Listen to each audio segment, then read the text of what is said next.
Bonjour, j'ai le plaisir aujourd'hui de vous présenter le bilan de l'enquête Sa-vie LGBTQ+, l'un des trois grands volets du projet Sa-vie. Je le présente en mon nom et en celui des co-chercheurs impliqués, notamment Mathieu Philibert, co-responsable de l'enquête avec moi, et en compagnie de Michele Bayoko, assistant de recherche principal de ce volet. Cette enquête, elle est doublement historique parce qu'elle rassemble un nombre inégalé de participantes et de participants LGBTQ+, dans l'histoire des recherches québécoises sur nos communautés, et parce qu'elle couvre une vaste étendue d'expériences dans la majorité des domaines centraux à la réalisation de nous-mêmes et de nos communautés. J'aimerais profiter de cette occasion pour remercier les nombreuses personnes qui ont travaillé à différentes étapes de cette enquête, notamment, outre Michele, Jessie Gervais, Carl Rodrigue, Jimmy Cho, Dominique Nadeau, Kevin Smith, Christina Tarrant, Félix-Antoine Bergeron, Léa Séguin, Andréane Gagnon. Donc, je veux vous remercier, chacun et chacune d'entre vous, d'avoir investi du temps, de l'énergie et d'avoir fait preuve d'un grand dévouement à l'égard de la planification de cette enquête, du traitement des bases de données et de la sortie des résultats dont je vais vous présenter une partie aujourd'hui. On a pu compter également sur les services professionnels de la traductrice Andrea Zanin et des techniciens et programmeurs Karim, Abdel et Marcel, sans qui cette enquête en ligne n'aurait pu être réalisée. Donc merci à vous toutes et tous pour votre soutien. On a commencé à planifier cette enquête il y a déjà plusieurs années. La première étape, en fait, a consisté à faire un bilan des travaux existants sur les formes d'inclusion et d'exclusion vécues par les personnes LGBTQ+, dans différents pays et sur les approches à adopter pour les mesurer dans un sondage. Nous avons complété ce travail par une consultation électronique à laquelle ont participé 205 personnes qui nous ont donné de nombreux exemples d'inclusion et d'exclusion qu'elles vivaient ici au Québec. Ces deux premières étapes ont permis de produire des rapports de recension et de consultation disponibles sur le site web du projet, et ça nous a permis d'élaborer une première version d'un questionnaire d'enquête qui a été présenté à 7 groupes de discussion ayant rassemblé 22 personnes d'orientation sexuelle, d'identité de genre, de modalité de genre et d'origine diversifiée. Cette nouvelle étape nous a permis de valider ou de reconsidérer la pertinence de notre approche et de modifier le questionnaire pour produire une version finale qui allait être considérée plus exhaustive et plus respectueuse des personnes répondantes, mais également plus représentative des expériences en contexte québécois d'inclusion et d'exclusion. De même, cette nouvelle version allait nous donner l'assurance d'obtenir les données nécessaires pour répondre aux besoins de connaissance de nos partenaires. Alors, cette enquête en ligne, elle a été lancée en septembre 2019. On a poursuivi le recrutement jusqu'en août 2020, moment à partir duquel et depuis lequel on travaille à la préparation des données, un travail qui se poursuivra au cours des années qui viennent. L'enquête Sa-vie repose sur une manière particulière de penser l'inclusion et l'exclusion qui a été élaborée à partir des travaux dont je vous ai présenté rapidement l'historique. Alors, comme il est impossible ici de présenter les 1000 quelques questions que contenait le sondage, je vais plutôt vous expliquer l'approche de mesure qu'on a priorisée. Alors, on a accordé la priorité à 8 domaines de vie, particulièrement importants à la réalisation des personnes, mais dans lesquels on sait que les personnes LGBTQ+ rencontrent des défis particuliers. Alors, ces domaines de vie sont la vie familiale et affective, qui inclut nos relations avec notre famille d'origine et la famille que l'on fonde, la vie amicale, la vie civique et communautaire, la vie professionnelle, la sphère économique, le domaine du logement, celui de la santé, qui inclut nos rapports avec le système de santé et de services sociaux, comme nos rapports avec les professionnels qui nous soignent, ainsi, finalement, que le domaine de l'éducation et de la vie académique. Tous ces domaines fournissent des ressources pour nous soutenir dans notre bien-être, notre inclusion sociale et la réalisation de nous-mêmes comme personnes et comme communauté. Ces ressources, elles peuvent être légales, comme les lois qui reconnaissent nos unions, nos familles, notre contribution au travail. Ces ressources, elles peuvent être matérielles et financières, comme l'accès au logement, à un salaire égal, mais aussi elles peuvent être interpersonnelles et affectives, quand on pense notamment au soutien social qu'on peut obtenir de la part des membres de notre famille ou de nos collègues, et elles peuvent être enfin symboliques quand on pense à la reconnaissance de notre présence, de notre existence et des défis qui sont les nôtres. Alors, on s'attend à ce que dans chacun de ces domaines, les personnes se sentent partie prenante, sentent qu'elles peuvent réaliser leur potentiel et qu'elles en tirent une satisfaction. La réalisation de soi ne repose pas seulement sur les personnes. peu importe la résilience qu'on peut mobiliser, que ce soit comme personne ou comme communauté, la qualité des environnements et la reconnaissance des institutions dans lesquelles on évolue restent cruciales. Ainsi, l'enquête Savie LGBTQ+, s'intéresse non seulement au bien-être des personnes, mais aussi aux caractéristiques des environnements et des institutions qui façonnent nos expériences. Alors, une caractéristique de l'environnement immédiat des personnes est la qualité des interactions interpersonnelles qui doivent être positives et sécuritaires, exemptes de violence et respectueuses de l'intégrité des personnes LGBTQ+. Ces interactions, elles sont elles-mêmes façonnées par un climat inclusif et ouvert qui reconnaît la diversité sexuelle et la pluralité des genres, que ce soit de la part de nos familles d'origine, de nos collègues, des personnes qui nous hébergent ou de celles qui nous soignent, ou encore celles qui prennent soin de nos enfants ou leur enseignent. Les institutions, les entreprises et les organisations jouent un rôle clé dans l'environnement qu'elles créent pour les personnes LGBTQ+. Leur soutien peut se manifester à travers des politiques ou des codes de vie qui nomment clairement la position d'ouverture de l'institution ou de l'entreprise sur des questions comme celle de la diversité sexuelle et de la pluralité des genres. Ces institutions, elles doivent aussi donner l'exemple et traiter de manière juste et équitable les personnes LGBTQ+. Elles doivent avoir des mécanismes de consultation et de résolution des conflits qui reflètent une politique de tolérance zéro à l'égard de la transphobie, de la lesbophobie, de la biphobie ou de l'homophobie, tout en portant une attention particulière à la surcharge de discrimination que certains groupes parmi nous vivent. Pour que ces conditions soient favorables à l'inclusion sociale des personnes LGBTQ+, il faut que des lois, des politiques et des structures soient mises en place. Il faut assurer un accès réel des personnes à ces domaines de vie et reconnaître la place qu'elles y occupent. Les luttes de nos communautés ont consisté à révéler, dénoncer, lutter contre les obstacles sociaux, légaux et symboliques qui se posaient sur le chemin de notre pleine inclusion sociale.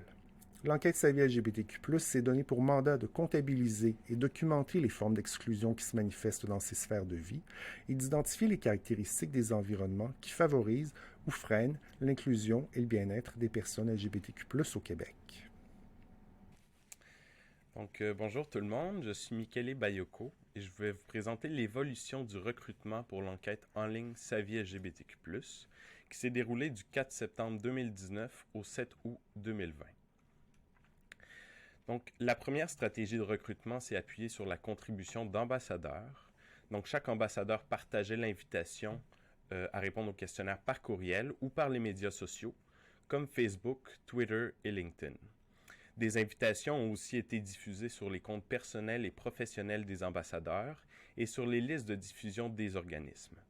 Plusieurs organismes ont soutenu ces efforts. Je peux nommer à titre d'exemple la Coalition des familles LGBT, l'Association des retraités de la communauté, l'Association professionnelle des travailleuses et travailleurs de la santé, les grilles partout au Québec et l'Association LGBT Baie des Chaleurs. Donc cette première stratégie de recrutement a été enrichie au fil des mois pour maximiser la visibilité du projet. En février 2020, nous avons collaboré avec la firme Casacom qui nous a guidés dans l'élaboration des contenus numériques. Le 12 février, nous avons lancé la première campagne de communication sur les réseaux sociaux intitulée « On a besoin de vous », donc pour inviter les personnes LGBTQ+, à répondre au questionnaire en masse. En mars et avril, l'enquête a été mentionnée dans plusieurs médias, tels que les actualités universitaires, des journaux, ainsi que des émissions de radio. Parallèlement, une campagne avec des personnalités publiques et des influenceurs au Québec a également eu lieu, mettant en vedette notamment Manon Massé, P.O. Baudouin et Karl Hardy. Parallèlement à ces apparitions, donc, une deuxième campagne intitulée « Saviez-vous que » a été lancée sur les réseaux sociaux pour donner des informations sur la manière de répondre aux questionnaires en ligne. C'est au cours de cette période de l'année que le gouvernement du Québec a déclaré l'urgence sanitaire en raison de la COVID-19. Donc, à partir de ce moment, l'urgence de la pandémie et le confinement nous ont amenés à concentrer les communications exclusivement en ligne.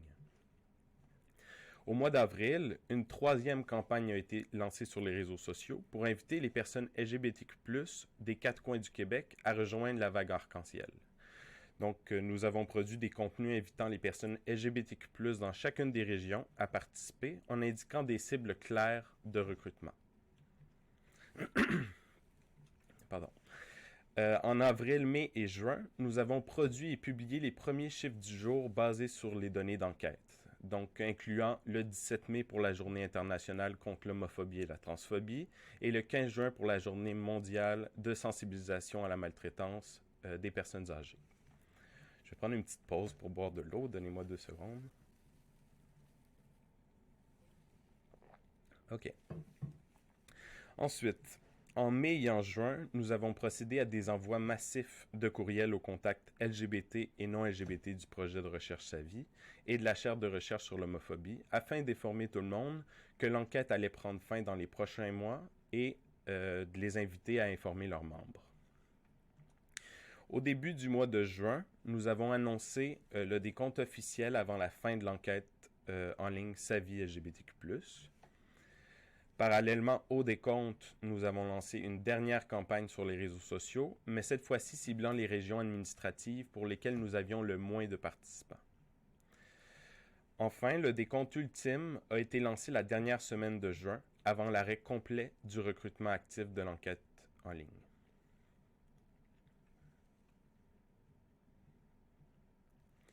Donc, ces campagnes nous ont permis de recruter des personnes LGBTQ+, à travers le Québec. Donc, cette carte montre la répartition des personnes qui ont répondu au questionnaire en ligne à travers le Québec. Les points ne représentent pas la localisation de chaque personne, mais plutôt le centre des localités dont elles étaient à proximité. En vert pâle, les régions où on a moins de 100 participants, donc ça inclut le nord du Québec, la Côte-Nord, la Gaspésie et les îles de la Madeleine, ainsi que l'Abitibi-Témiscamingue. Entre 100 et 275 personnes ont répondu dans chacune des régions du Bas-Saint-Laurent, de Chaudière-Appalaches, de Laval, de Lanaudière, du Saguenay-Lac-Saint-Jean, de l'Outaouais, des Laurentides et de la Mauricie-Centre du Québec. Et 533 personnes ont répondu en Montérégie et 563 dans la capitale nationale. À Montréal, nous avons recruté en tout 2016 personnes.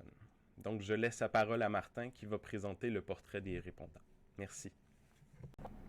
Je vais maintenant vous présenter un aperçu des premiers résultats disponibles.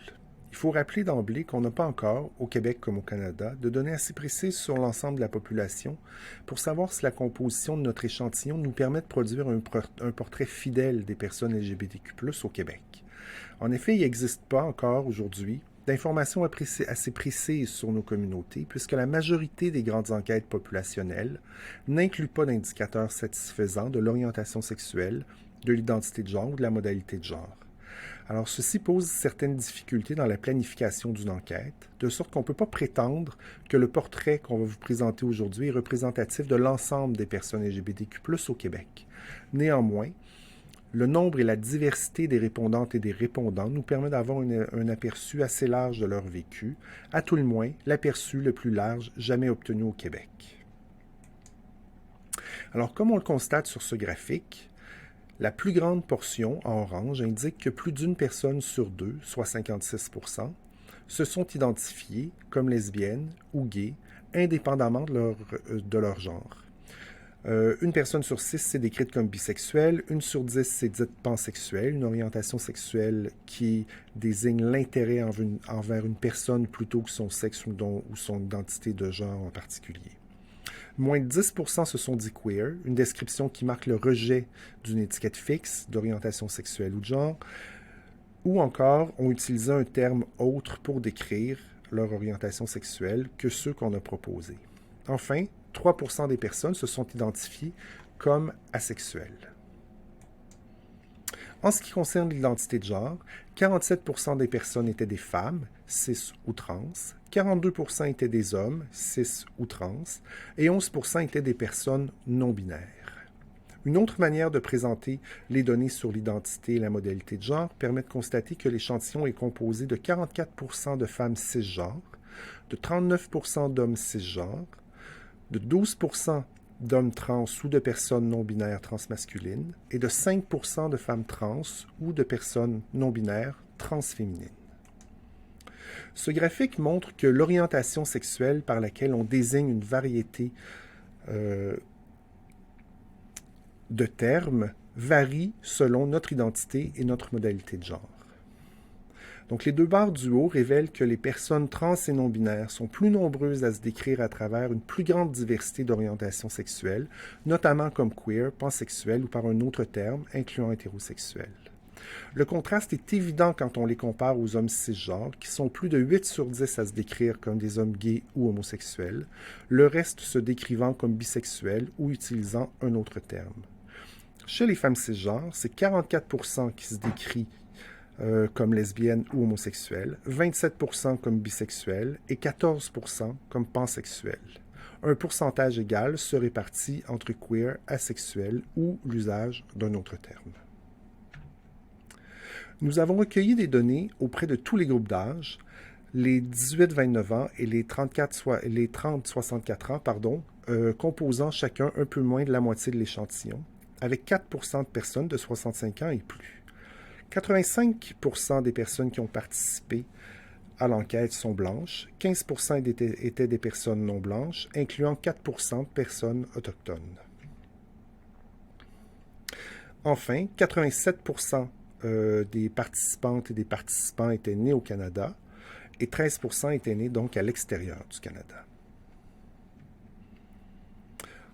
Quand on s'intéresse à leur statut marital, on constate que 55% des participants et participantes n'avaient jamais été mariés, le quart était en union libre ou de fait, 10% étaient mariés, 1% étaient unis civilement et 8% étaient séparés, divorcés ou veuves. Au moment du sondage, plus de la moitié des répondantes et des répondants étaient en couple, 48% en relation monogame, 8% en relation ouverte et 3% en relation polyamoureuse. 42% étaient célibataires. Parmi les personnes en couple, plus de la moitié étaient en relation depuis plus de 3 ans et 3 sur 4 cohabitaient avec leur partenaire conjugal ou conjugaux. Nous avons sondé les personnes LGBTQ+ du Québec sur leurs conditions de vie matérielles et financières. Au cours des prochains mois, nous établirons des comparaisons avec la population générale québécoise, mais en attendant, en voici un portrait sommaire. La colonne de gauche, en orange, montre les chiffres obtenus pour l'ensemble des personnes qui ont participé à l'enquête sur des dimensions spécifiques. Par exemple, 27% des personnes vivaient dans un ménage dont le revenu était inférieur à 30 000 $ par année dans l'ensemble de l'échantillon. Les colonnes de droite présentent les données sur la même dimension pour les personnes trans et non-binaires et pour les personnes racialisées, c'est-à-dire les personnes noires, autochtones ou celles qui sont racialisées ou traitées comme une minorité en raison, par exemple, des traits de leur visage, de la couleur de leur peau ou de la texture de leurs cheveux. Ainsi, on constate que chez les personnes trans et non-binaires, c'était 42% qui avaient un revenu du ménage sous la barre des 30 000 $ par année, et chez les personnes racialisées, c'était 38%.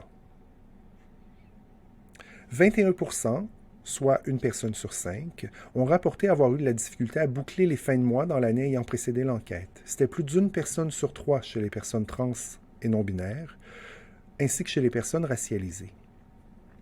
De même, près de 3% de l'échantillon a rapporté n'avoir eu aucune source de revenus dans l'année précédente à la participation du sondage, et ce nombre a augmenté à 5 et 6%, tout près, chez les personnes trans, non-binaires et racialisées. La précarité économique des répondantes et des répondants se confirme dans les données qui suivent, qui montrent pour l'échantillon total que 30% ont été dans l'impossibilité de payer ces factures à temps, des chiffres qui montent au-delà de 40% chez les personnes trans et non-binaires, ainsi que chez les personnes racialisées. 5% des répondantes LGBTQ+ de l'échantillon avaient dû sauter un repas ou réduire leur portion au moins une fois par mois au cours de l'année qui a précédé le sondage parce qu'elles et ils n'avaient pas assez d'argent pour payer la nourriture. C'était 12% chez les personnes trans et non-binaires et 8% chez les personnes racialisées. Enfin, questionnés sur leurs expériences d'itinérance au cours de leur vie, 9% de l'échantillon a rapporté avoir eu nulle part où dormir ou habiter au cours de leur vie, une proportion qui monte à 17% chez les personnes trans et non-binaires et à 12% chez les personnes racialisées. Nous avons également questionné les participantes et les participants à l'enquête SAVI LGBTQ+, sur leurs expériences de parentalité. J'en profite pour remercier la Coalition des familles LGBT+, pour leur participation au recrutement des parents à travers le Québec. Sans leur contribution, nous n'aurions pu atteindre un échantillon de parents dépassant les 600 répondants. Alors, près d'une personne de l'échantillon a dit être parent d'au moins un enfant. Donc, près d'une personne sur 5, 19%. Les femmes cisgenres représentaient 55% de ces personnes par an. Les hommes cisgenres en représentaient 29%. Les personnes trans masculines, non-binaires, et les femmes trans en représentaient chacune environ 6%, alors que les hommes trans et les personnes non-binaires transféminines composaient chacune environ 2% du groupe de parents. 75% des parents avaient 1 ou 2 enfants, pour une moyenne de 2 enfants par famille. Le nombre d'enfants le plus élevé était de 8.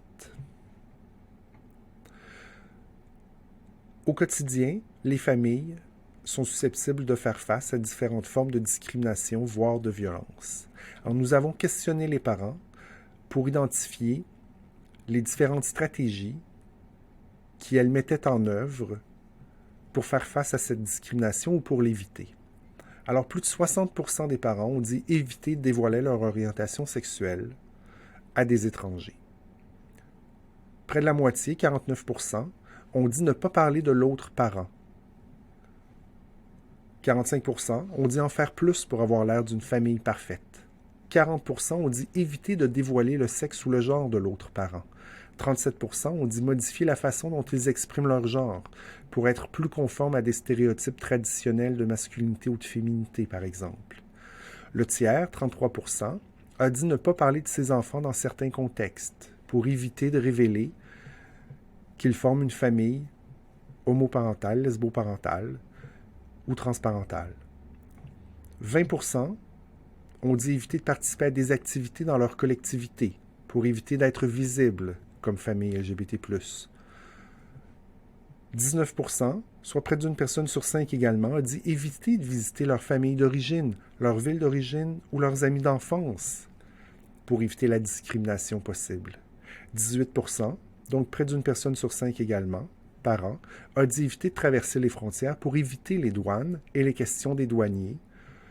Enfin, 16% ont dit éviter certains lieux publics, comme la piscine, les parcs ou l'épicerie, afin de minimiser la probabilité de faire plutôt face à la discrimination ou à des agressions. Alors, les données suivantes portent sur le milieu de travail des personnes LGBTQ+, au Québec. Alors, on les a questionnés notamment sur la profession ou l'emploi qu'ils occupaient. Alors, une profession est définie comme un ensemble d'emplois dont les principales tâches, fonctions, compétences, scolarité requises se caractérisent par un degré élevé de similarité. Un emploi, c'est un ensemble de tâches ou de fonctions qui sont ou qui devraient être accomplies par une personne, que ce soit par un employeur ou dans le cadre d'un travail indépendant. Alors, ce que l'on constate, c'est que la majorité des répondants, c'est-à-dire 40%, dans l'enquête, ont rapporté occuper une profession intellectuelle ou scientifique, par exemple spécialiste des sciences techniques, de la santé, de l'enseignement, de l'administration d'entreprises, des technologies de l'information, de la justice, des sciences sociales ou de la culture. Donc, c'était la majorité des répondants.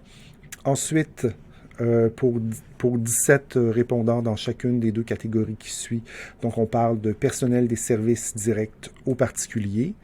Par exemple, la vente, le personnel soignant, les commerçants, les services de protection ou de sécurité font référence à cette catégorie de personnel des services directs aux particuliers. Il y avait également 17% de personnes qui occupaient des professions qu'on appelle intermédiaires ou qu'on qualifie d'intermédiaires. Par exemple, des techniciens des sciences de la santé, de la finance, en administration, techniciens des services juridiques ou des services sociaux. 10% de l'échantillon avait un emploi de type administratif, un nombre équivalent, 9% occupaient des postes de directeur, de cadre de direction ou de gérant. Et le reste de l'échantillon, soit 8%, se répartissait dans des professions non spécifiques, des métiers qualifiés de l'industrie et de l'artisanat, des agriculteurs ou des ouvriers qualifiés de l'agriculture, des professions militaires ou des conducteurs d'installation et de machinerie ou encore des ouvriers. On a questionné les gens sur les obstacles professionnels auxquels ils avaient pu faire face dans le courant de leur trajectoire professionnelle. Donc, dans l'échantillon global, on observait que 39% des personnes LGBTQ+, s'étaient déjà fait refuser une entrevue d'embauche. Ce nombre augmentait chez les personnes trans et non-binaires à 56% et chez les personnes racialisées à 54%. 45% de l'échantillon global avait déjà été évalué de manière injustement sévère et ce nombre augmentait également chez les personnes trans et non-binaires à 58% et chez les personnes racialisées à 55%. 40% de l'échantillon global rapportait s'être déjà vu refuser une promotion, quel qu'en soit le motif, et ce nombre augmentait chez les personnes trans et non-binaires à 52% et chez les personnes racialisées à 58%. D'autres obstacles professionnels, ici notamment le congédiement injuste, qu'on observait dans l'échantillon global à 26%, mais qui, ici encore, augmentait chez les personnes trans et non-binaires à 34% et chez les personnes racialisées à 30%. On a également questionné la démotion, c'est-à-dire le fait d'être muté dans un poste qui requiert moins de compétences ou un poste de moins de responsabilité ou un poste moins intéressant pour les personnes. C'était 19% dans l'échantillon global, mais encore une fois plus élevé chez les personnes trans et non-binaires, cette proportion atteignant 28%, et chez les personnes racialisées où la proportion de personnes ayant été démises à leur fonction était de 26%. Enfin, on a questionné le fait d'avoir été forcé de changer d'emploi après avoir divulgué son orientation sexuelle, son identité de genre ou son expression de genre. Et 9% de l'échantillon global a rapporté avoir été effectivement forcé de changer d'emploi. Cette proportion était de 20% chez les personnes trans et non-binaires et de 12% chez les personnes racialisées. On s'est intéressé non seulement aux obstacles, mais également à la qualité de l'emploi, donc des aspects positifs, et on a observé que 81% des personnes dans l'échantillon avaient un emploi permanent. Cette proportion était légèrement plus faible chez les personnes trans et non-binaires à 75% et chez les personnes racialisées à 77%. On a questionné la sécurité d'emploi, qui a été qualifiée de forte par 67% des répondants dans l'ensemble de l'échantillon. Une proportion également plus faible chez les personnes trans et non-binaires, à 56%, et légèrement plus faible que dans l'échantillon global chez les personnes racialisées, à 63%. On a également demandé aux répondants et aux répondantes si elles travaillaient dans une catégorie ou un domaine d'emploi qui était celui qu'ils désiraient. 73% de l'échantillon global a répondu oui à ces questions. Une proportion qui était à 52% chez les personnes trans et non-binaires et à 57% chez les personnes racialisées. On s'est intéressé au climat de travail également dans l'échantillon pour constater que 70% des répondantes et des répondants considéraient que le climat de travail dans leur milieu de travail était très acceptant des personnes LGBTQ+. Cette proportion était plus faible chez les personnes trans et non-binaires, qui étaient 54% à considérer évoluer dans un milieu de travail très acceptant, et cette proportion était de 60% chez les personnes racialisées. On s'est également intéressé à la présence d'intimidation ou de harcèlement au cours des 12 derniers mois ayant précédé la participation au sondage. Alors, 15% dans l'échantillon global ont rapporté avoir vécu des événements d'intimidation ou de harcèlement. Cette proportion, elle était plus élevée chez les personnes trans et non-binaires à 28% et chez les personnes racialisées, qui étaient 26% à les rapporter. Enfin, on a observé, parmi les dimensions mesurées, en fait, le sentiment de déconnexion ou de connexion, donc la mesure dans laquelle on se sent appartenir à son milieu de travail et connecté à notre milieu de travail, à nos collègues. Et donc, les gens qui ont rapporté un sentiment de déconnexion était, en fait, le nombre de personnes, ou plutôt la proportion de personnes ayant rapporté un tel sentiment de déconnexion était de 33% dans l'échantillon global, une proportion plus élevée chez les personnes trans et non-binaires, donc 53% des personnes trans et non-binaires ont rapporté un sentiment de déconnexion avec leur milieu de travail, et une proportion plus proche de celle qu'on observe dans l'échantillon global chez les personnes racialisées, donc à 39%. Nous avons également questionné les personnes LGBT+, sur leur état de santé, ainsi que sur leur relation avec les professionnels de la santé, et le système médical. Les données révèlent que dans l'échantillon total, 58% des personnes considéraient leur santé très bonne ou excellente. Cette proportion diminue à 42% chez les personnes trans et non-binaires et se situe à 54% chez les personnes racialisées. En ce qui concerne leur santé mentale auto-évaluée, 38% de l'échantillon total la qualifiait de très bonne ou excellente, une proportion beaucoup plus faible chez les personnes trans et non-binaires à 16% et chez les personnes racialisées à 31%. Nous avons également évalué la santé mentale florissante des personnes qui ont répondu au sondage. La santé mentale florissante se définit par des niveaux de fonctionnement élevés au quotidien et des émotions positives ressenties la plupart du temps. 39% de l'échantillon total atteignait un niveau de santé mentale qualifié de florissante. Cette proportion était plus faible chez les personnes trans et non-binaires à 21% et se situe à 32% chez les personnes racialisées. Les données montrent également que 41% de l'échantillon global a rapporté se sentir souvent seul, souvent manquer de compagnie ou souvent se sentir isolé. Cette proportion était à 63% chez les personnes trans et non-binaires et 51% chez les personnes racialisées. Enfin, on a questionné chez elles la perception négative de soi basée sur l'orientation sexuelle ou l'identité de genre. Et des niveaux élevés d'intériorisation d'une perception négative de soi ont été rapportés par 21% de l'échantillon total, 44% chez les personnes trans et non-binaires et 32% des personnes racialisées. En ce qui concernait leur santé physique, 34% de l'échantillon de personnes LGBTQ+, global a rapporté des problèmes de santé chroniques. C'était le cas pour 42% des personnes trans et non-binaires et 71% des personnes racialisées. 36% de l'échantillon global rapportait des limitations fonctionnelles. C'était 58% chez les personnes trans et non-binaires et 50% chez les personnes racialisées.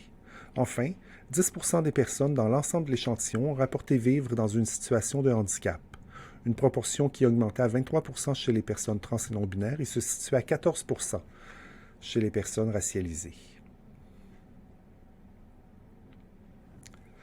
Nous avons également questionné le fait d'avoir accès à un médecin de famille, ce qu'a endossé 78% de l'échantillon global, et des proportions similaires, à 75 et 71%, s'observaient chez les personnes trans et non-binaires et racialisées.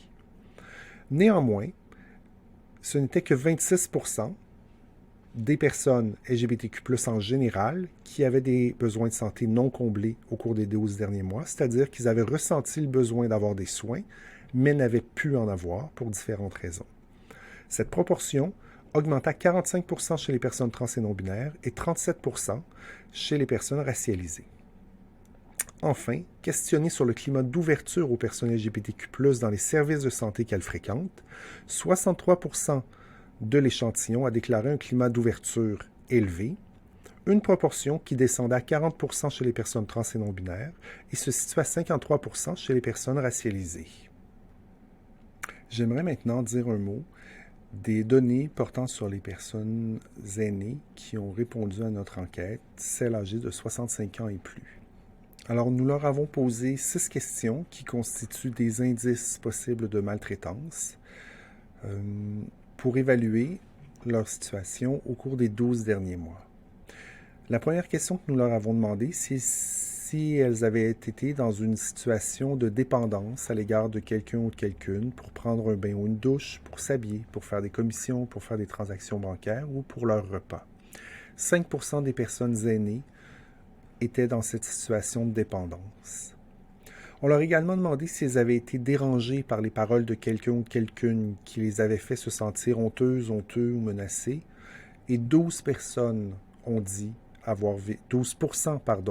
des répondants et des répondantes LGBTQ+, ont dit avoir été dérangés par de telles paroles. On leur a également demandé si une personne avait essayé de les forcer à signer des papiers ou avait tenté d'utiliser leur argent contre leur volonté, un événement qui a été vécu par 2% de notre échantillon de 65 ans et plus.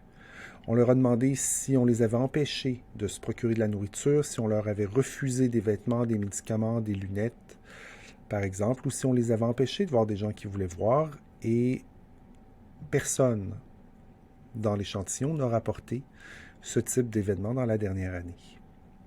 À la question « vous a-t-on fait peur, vous a-t-on menacé ou vous a-t-on fait mal physiquement ?»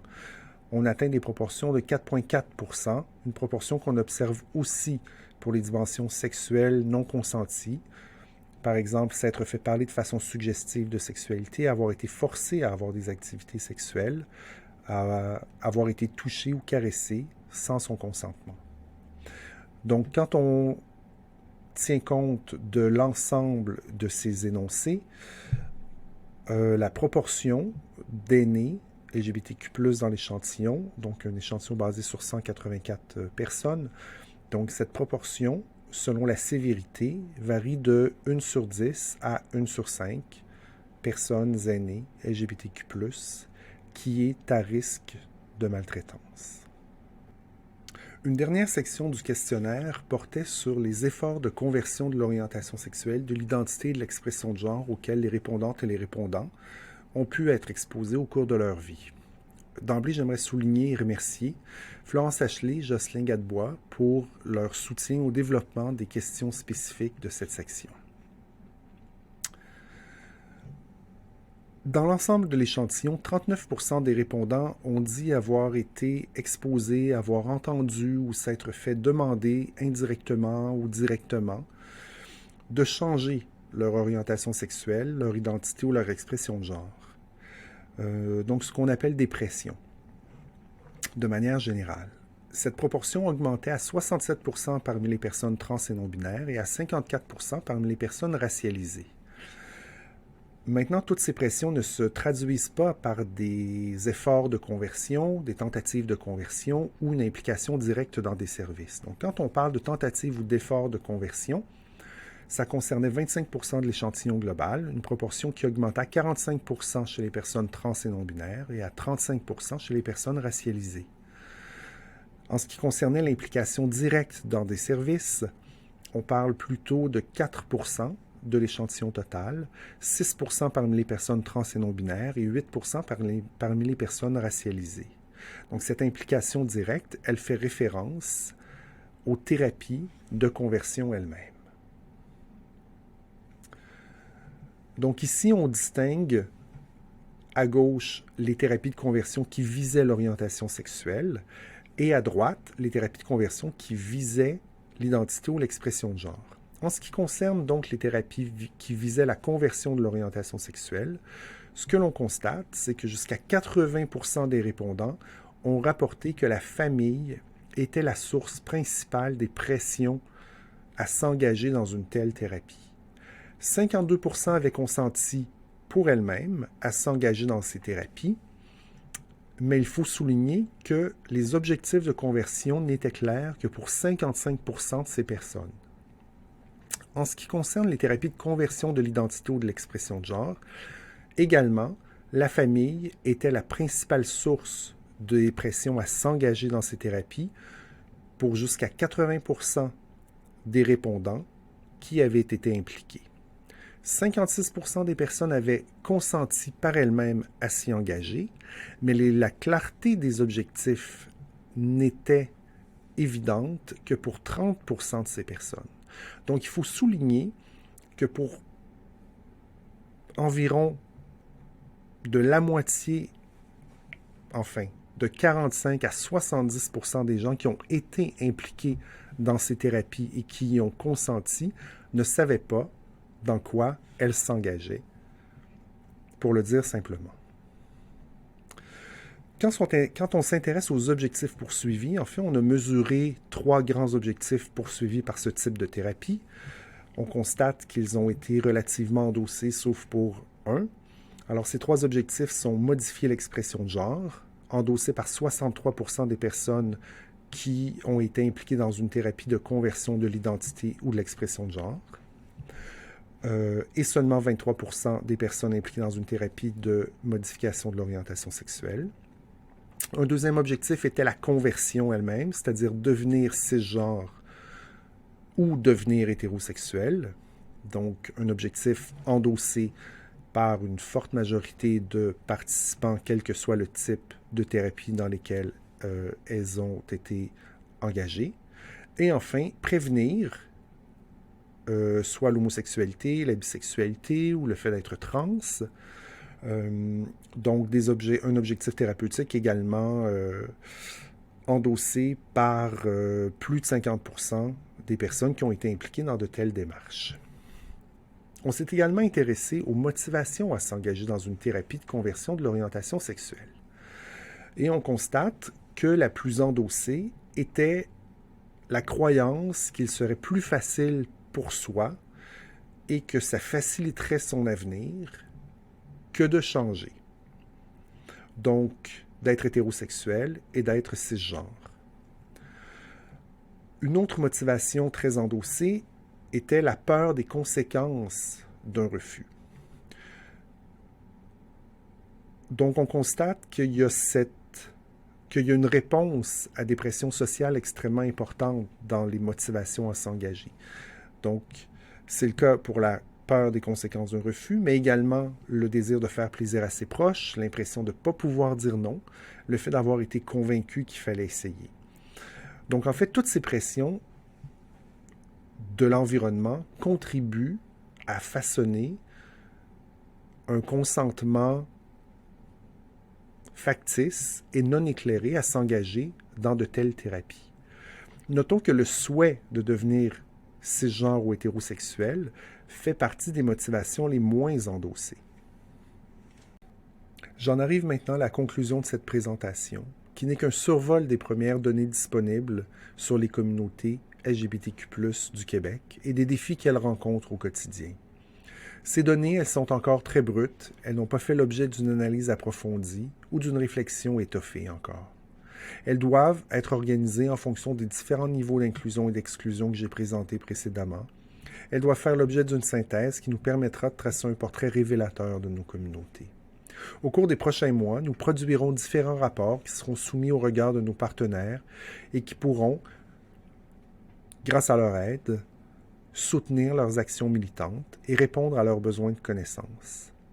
Encore une fois, je tiens à remercier toutes les personnes qui ont généreusement répondu à ce sondage, qui était, il faut bien l'avouer, plutôt long, et qui nous ont transmis des données d'une valeur inestimable. Encore une fois, merci beaucoup.